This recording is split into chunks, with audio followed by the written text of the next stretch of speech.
Ji ladies and gentleman, welcome back. एक और बहुत जो इम्पोर्टेंट मसला अभी करंटली चल रहा है वो है व्हाट्सएप हैकिंग का।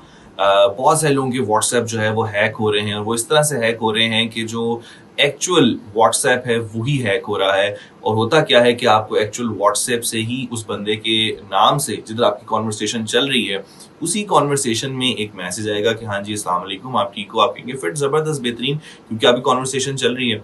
और उसमें वो कहेगा कि यार एक बड़ा ज़रूरी काम पड़ गया है, मुझे कुछ पैसों की ज़रूरत है तो मुझे सेंड कर दो। अब सिंस वो उसी बंदे के नंबर से, उसी के व्हाट्सएप से आ रहा है तो आप उसको ट्रू कंसिडर करेंगे और आप उस पे शायद पैसे भेज भी दें। लेकिन अगर ऐसा कोई मैसेज आपको आता है तो पहले आपने उस बंदे को कॉल करनी है, उसकी आवाज़ सुनें, उससे पूछें कि हाँ भई ये तुमने ही मैसेज किया है कि नहीं? क्योंकि वो उसको पता भी नहीं है और वो मैसेज जो है वो आप तक आ चुका है। सो अगर आपने अपना व्हाट्सएप हैकिंग से बचाना है या हैक हो चुका है, जिसको इस तरह का मैसेज आता है वो अपने दोस्त को फटाफट रिस्पॉन्ड करे, बताए कि भाई आपका व्हाट्सएप हैक हो चुका है, इस तरह के मैसेज आ रहे हैं। उस हैकिंग से बचने का तरीका ये है कि आपने व्हाट्सएप करना है डिलीट अपना, उसको रीइंस्टॉल करेंगे और उसको रीएक्टिवेट करने की कोशिश करेंगे 4 से 5 दफ़ा। 4 से 5 दफ़ा जब आप करेंगे तो आपका व्हाट्सएप बैन हो जाएगा।